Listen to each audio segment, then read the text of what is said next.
prepariamo il sanguinaccio, la buonissima crema al cioccolato da gustare insieme alle chiacchiere. Tranquilli, perché di questo nome, il sanguinaccio, oggi ha appunto solo il nome.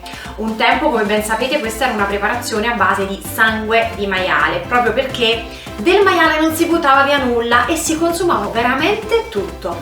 Oggi invece non è più possibile preparare questa ricetta con la versione originale e tradizionale appunto della ricetta stessa. Ne prepariamo una versione con latte e cioccolato. Vi assicuro che è una crema deliziosa alla quale sarà veramente impossibile resistere, e le chiacchiere tuffate in questa crema al cioccolato sono ancora più buone. La crema al cioccolato di Carnevale, il cosiddetto sanguinaccio, è veramente molto semplice da preparare.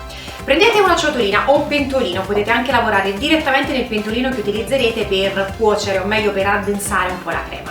E mettiamo le polveri, lo zucchero, il cacao, l'amido di mais, vanillina, io uso un po' di vaniglia in polvere, profumatissima, e un pizzico di cannella. Un tempo le spezie servivano più che altro per coprire, no? Per camuffare il sapore del sangue, che comunque veniva ben amalgamato insieme al cioccolato. Oggi le spezie invece servono per aromatizzare in maniera tradizionale, ma soprattutto per aromatizzare la nostra crema. Riunite le polveri all'interno della ciotola del pentolino e iniziate a mescolare con la frusta. Dobbiamo solo mescolarle per distribuirle in maniera uniforme. Dopo averle mescolate aggiungiamo il latte, lo aggiungiamo gradatamente e lo mescoliamo così che non si formeranno gumi. Questa operazione va fatta tutta a freddo e mescolo bene fin quando le polveri non avranno completamente assorbito il latte. Bene, a questo punto non ho ancora una crema, ma un composto molto fluido che vado ad addensare sul fuoco.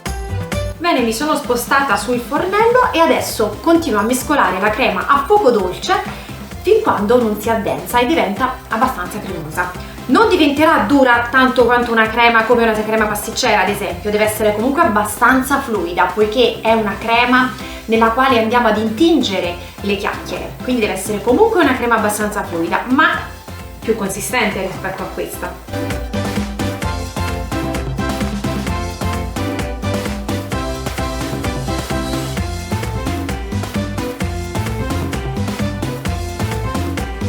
Quando la crema raggiunge il bollore, diventa più consistente, è arrivato il momento di spegnere il fuoco, aggiungere il cioccolato e il burro.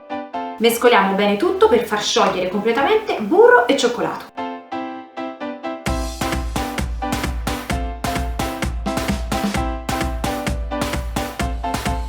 La crema è pronta, adesso devo solo farla raffreddare.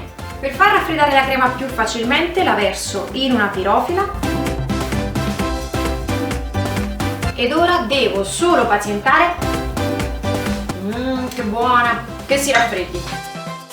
Nel frattempo vado a preparare anche le chiacchiere. Ragazzi, il sanguinaccio è pronto, le chiacchiere anche, non dobbiamo fare altro che andarle ad assaggiare. Questa è una crema al cioccolato, ragazzi, deliziosa anche così, che potete chiaramente mangiarla al cucchiaio. La tradizione vuole che le chiacchiere vengano intinte nel sanguinaccio, quindi preparate delle coppette monoporzione e affondatevi le chiacchiere.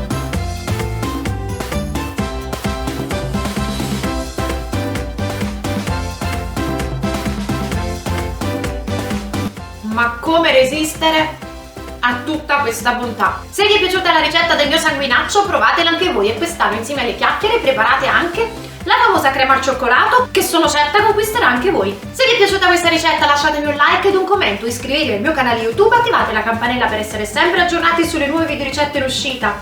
Io vi do appuntamento alla prossima ricetta, nel frattempo auguro un felice carnevale a tutti, un buon sanguinaccio e un buon chiacchiere a tutti, ciao!